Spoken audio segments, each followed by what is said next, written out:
RS मंच में आप सभी का स्वागत है। आज हम जानकारी करेंगे नदी घाटी की सभ्यता। नदी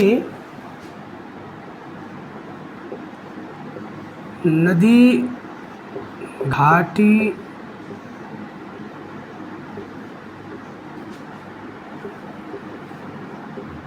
सभ्यता।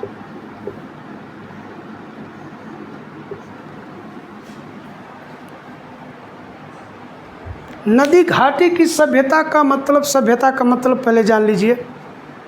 सभ्यता का मतलब होता है जब मानव अपने रीति रिवाज को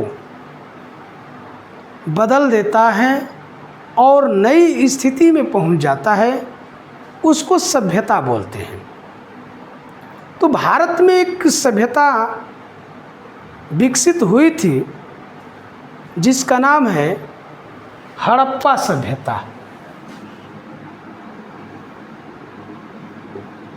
हड़प्पा सभ्यता।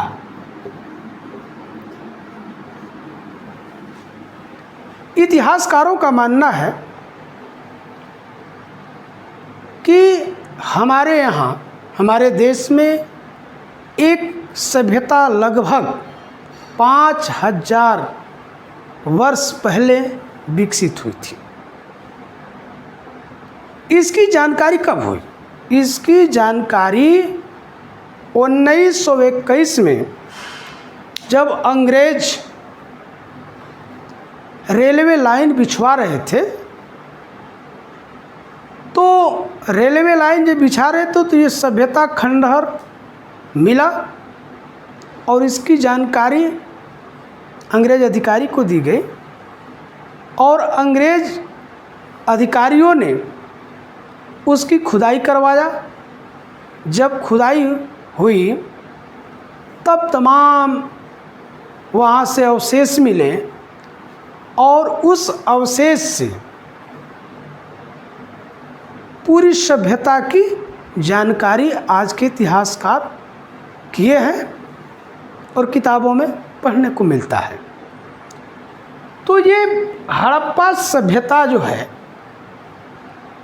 हड़प्पा नामक स्थान पर ये खुदाई की गई थी, इसलिए इस सभ्यता का नाम हड़प्पा सभ्यता है।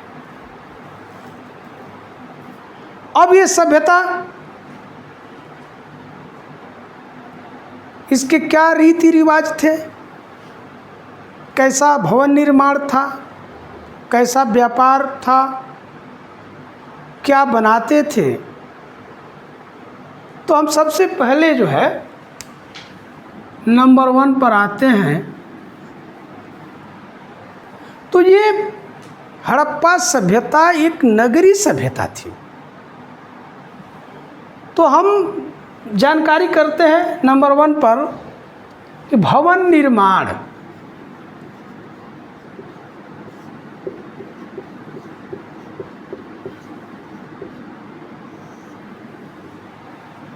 ये हड़प्पा जो नगरवासी थे, ये घरों का निर्माण बहुत व्यवस्थित ढंग से किए थे। जैसे चौड़ी सड़कें, उन चौड़ी सड़कों में से पतली पतली अन्य सड़कें, सड़कों के किनारे चौकोर और कुछ आयताकार भवन का निर्माण करते थे।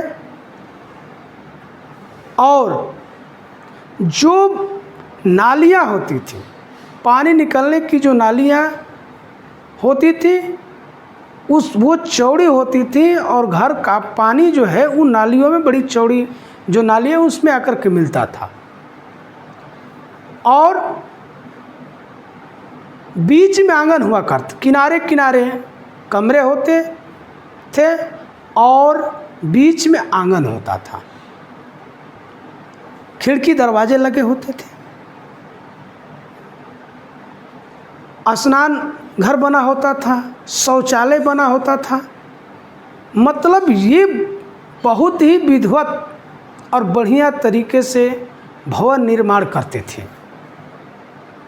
दूसरे नंबर पर आता है, हाँ एक चीज़ और बता दें, इसके बाद एक अन्नागार मिला है, मतलब गोदाम। वो अनाज को इकट्ठा करने के लिए एक बड़ा सा गोदाम वो बनाते थे और उसमें अनाज रखते थे। दूसरे नंबर पर आता है रहन सहन। रहन सहन,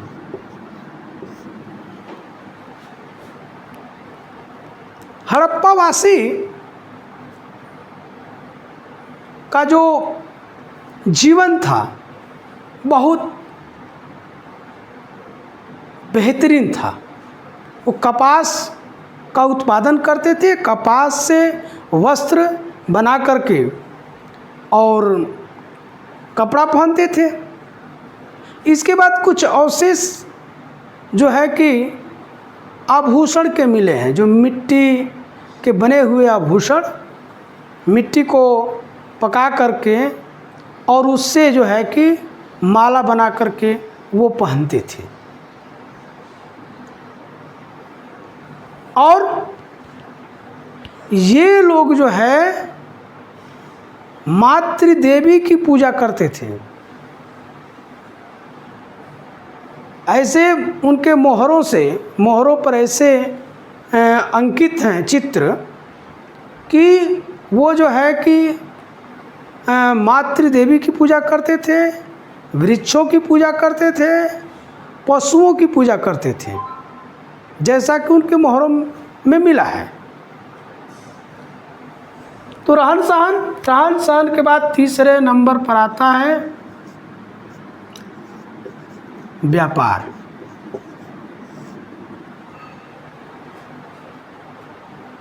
इस सभ्यता के लोग दूसरे नगरों से, जिसे मेसोपोटामिया है या विदेश में जो भी सभ्यता विकसित उस समय हुई थी, वो व्यापार करते थे। जिसे हाथी दांत है, जो है कि मिट्टी के बर्तन, ये जब दूसरे देशों को भेजते थे तो एक चीज़ समझ में आती है कि इन लोगों के पास जो ये रुपये हैं या सिक्के हैं, इसका ये लोग इस्तेमाल नहीं करते थे, मुद्रा का इस्तेमाल नहीं करते थे। तब क्या करते थे? सामान के बदले सामान लेना। एक सामान को देते थे और दूसरा सामान लेते थे। तो इस तरह से जो है उनका व्यापार होता था। अब आगे है चौथे नंबर पर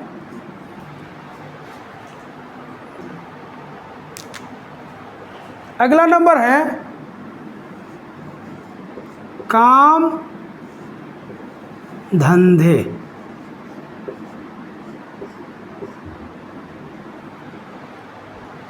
और इन लोगों का काम क्या था?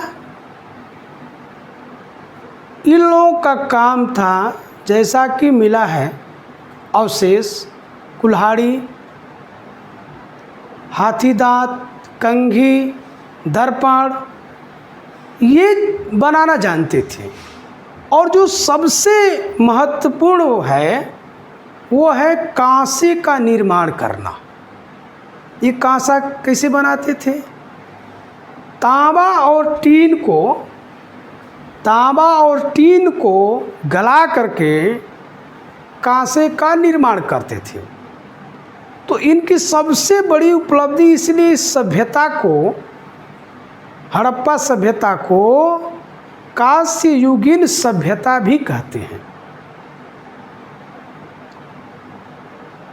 तो ये काम धंधे, व्यापार हो गया, काम धंधे। इसके बाद ये देखिए एक चीज़ और है, जो हथियार मिले हैं बहुत ही कम मात्रा में मिले।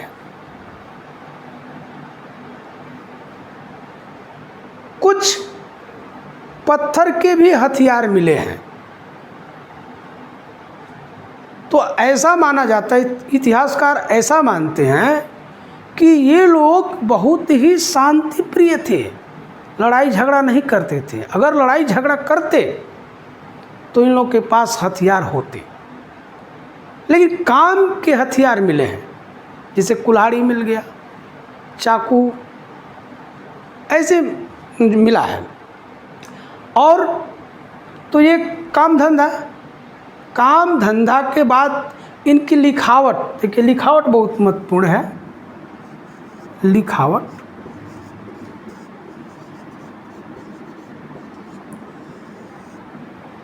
हम लोग क्या करते हैं, हम लोग जो है बाएं से दाएं लिखते हैं, लेकिन सिंधु सभ्यता के लोग, हड़प्पा संस्कृति के लोग दाएं से बाएं लिखते थे। हालांकि आज तक जो लिखे हैं पढ़ा नहीं गया, लेकिन इतिहासकार अध्ययन करके, रिसर्च करके ये बताए कि जो है कि दाएं से माने इधर से लिख करके इधर आते थे सिंधु घाटी सभ्यता के लोग। इसके बाद जो इनकी लिखावट मिली है वो डिजाइनदार है, चित्रनुमा इनकी लिखावट है। ये अवशेष से हमको जानकारी मिली है।